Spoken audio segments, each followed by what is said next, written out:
ऐसेलु काफल ए ओहो हो त बिहानी पख यो जाजरकोट खलङ्गा आसपास क्षेत्रमा घुमघाम गर्दै हामी यहाँका दृश्यहरू कैद गर्ने प्रयास गर्दैछौँ बिहानै छिटो उठ्ने भनेको उठ्न सकिएन खास के हुन्छ अरे तर पनि हामी बिहान त बिहानै छौँ अब अहिले बज्यो तिम्रो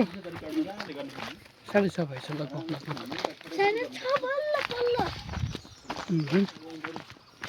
यहाँबाट देख्ने यहाँ धेरै जस्तो काफलकै बुट्टा हुँदो रहेछ होइन छोरी पर पर बुट्टाहरू काफलकै धेरै होइन छोरी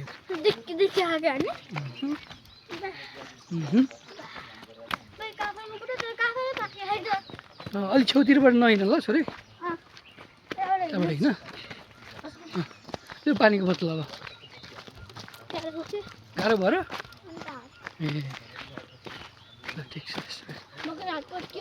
तिमी यस्तो यस्तो बाटोमा हिँड्न सक्ने भइसक्यौ त अब अनि हजुर खै के हो छोरी यहाँ त धेरै रुखहरू छन् खासै बाबालाई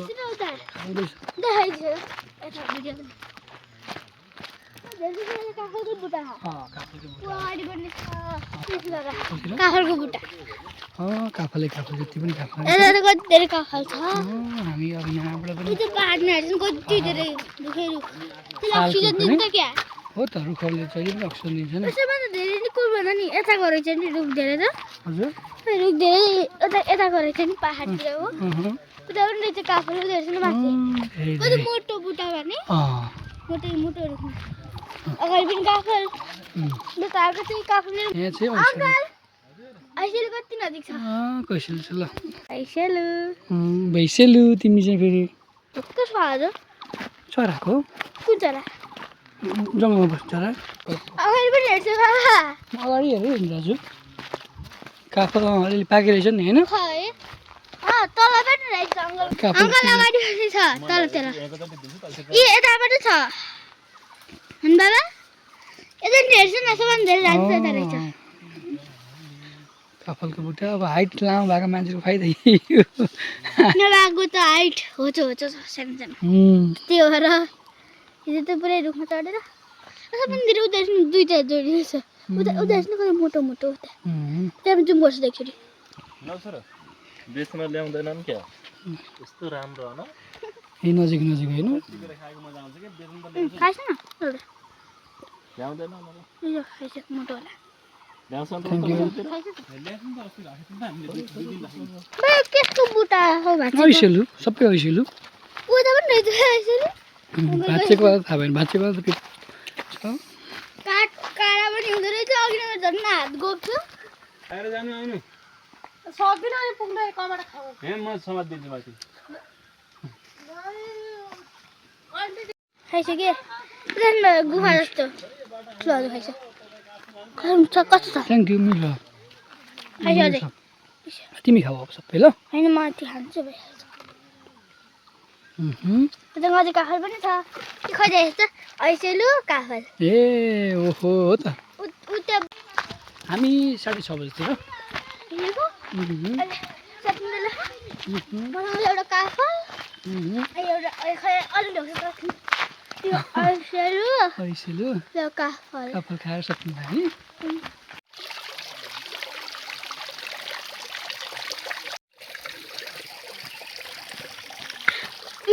बस त्यही भएर ल्याएको मैले ल छिटो भेटौँ बिस्तारै हेरेर हिँड है बाटोमा हेरेर हिँड जानु पर्ने हामी तल छ अनि आउने खोलामा भेटाउनु त्यही त त्यहीबाट त भनेको त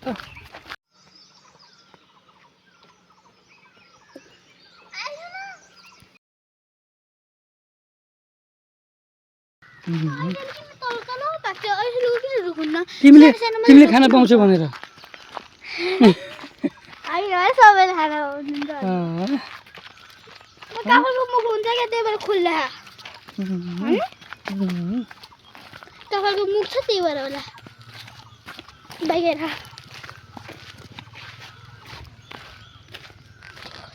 हामीहरू जाँदाखेरि काफल ऐसोले भेट्यो त ऐसोले त्यता त्यही ऐसोलीको मात्रै हुने भयो आज त खाने होइन त्यही भने हामी ऐसोली खान आएको त्यही भएर हो नि ऐसोले त तिनवटा बाबा मैले सबैलाई फेरि के थाहा गुलियो छ नि यता कति अमिलो अमिलो छ नि ऐसोले के कता बाटोमा आउँदाखेरि खाएको हो नि त्यसलाई कति गुलियो छ नि ए आउँदा अस्ति आउँदाखेरि नि त्यसलाई कति गुलियो छ नि गुलियो पनि छ त तिमीले ऊ त्यो खट्टोवाला त्यो काफल खायौ नि अनि हातमा त्यही खट्टो छ कि त्यही भएर होइन थोरै यो त गुलियो छ के यसमा हो त्यसको हाल्यो क्या किरा उयो मेरो चरा अया जङ्गलमा त धेरै किसिमको चराहरू उता पनि पाउँछ छ क्या बाबा ऐसोले त है हजुर ऐसोलेको पोत छ क्या उता ऐसोलेको सिजन यो काफल सिजन दुईटै सिजन छ दुईटैको सिजन हो अहिले चाहिँ तिम्रो काफल पनि खान पाइन्छ सबैभन्दा धेरै पाकेको नि ऐसोले भेटिन्छ नि होइन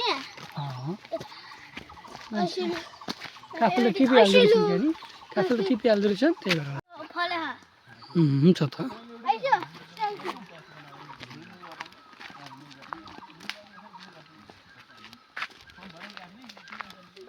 भूकम्प आएको कि पहिला हुनसक्छ नि भूकम्प आएको थियो नि जाजरकोटमा त्यतिखेर तिम्रो पहिरो पहिरो पहिरो गएको बेला नि सायद भूकम्पले पनि हुनसक्छ रुख पनि खच्छ रुख पनि उयो एउटा रुख भाँच्छ छ नि होइन यो पुरै भाँच्छ हो त यस्तो छ यहाँ अहिले ल हामी खोला आइपुग्यौँ अब चाहिँ रिसाङ खोला भन्छ रिसाङ खोला 2007 सालदेखि खोलो छ 2007 सालदेखि यो 50 राईदेखि खोल ल्याएर आएको अब हामी यो रिसाङ खोला घुमेर फर्किँदैछौँ होइन काफलको उठा काफलै काफल सबै बुट्टा जति काफलकै हो नि खोला चाहिँ पछि बर्खामा आउँछ होला अहिले चाहिँ पुरै सुक्खा फर्किने हामी होइन अब जानै पनि लाग्ने होला 1 घन्टा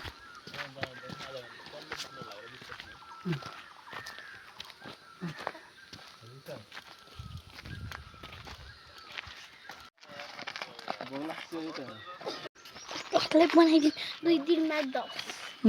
चुप रहेर बस माथि भन्दैछ नि बाबा छोरी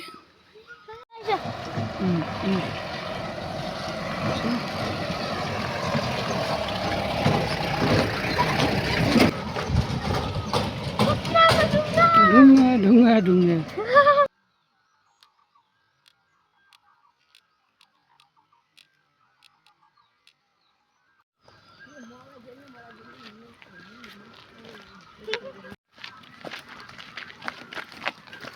अझै हिँड्न धेरै बाँकी छ नि हामीले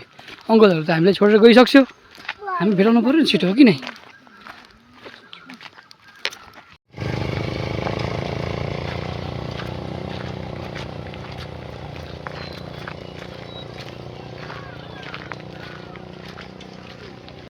खासै थाकिएको छैन होला होइन होला छोरी पनि थाकिन् र छैन अड्डेर है अड्डेर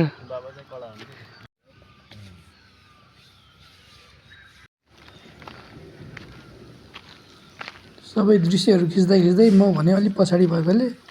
अब 3 जनालाई पछ्याउँदै अगाडि बढ्दैछु यो बाटोबाट अब आफ्नो रुमतिर फर्किने क्रममा बाटोमा फेरि ऐसेलु भेटियो त ऐसेलु धित मरुन्जेलसम्म खाइने भयो के हो चिप्लो होला कि सर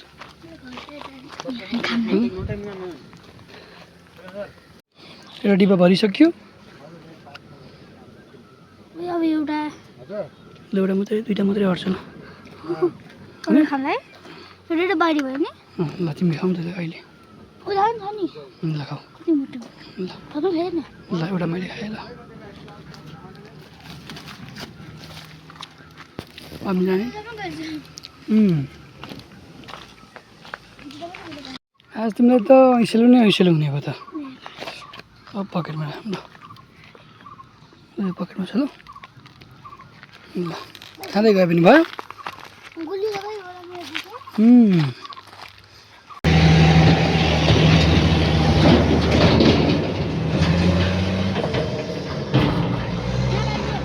हामी अब पुग्न लाग्छौँ अनि जानु पर्ने त्यो बाटो हुँदै 3-4 बादल भेट्थे थिए त्यो दुईवटा बादल त्यहीँ छन् आयो दुईटा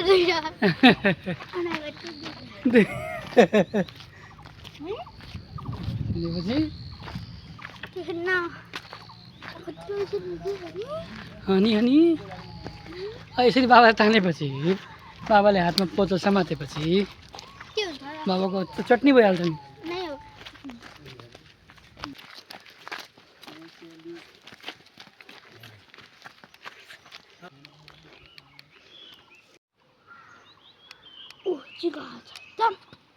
हामी अब तल आइपुग्यौँ खोलामा घुमेर माथि फर्क्यौँ कस्तो लाग्यो छुट्टीलाई घुम्दाखेरि थाक्यौ नि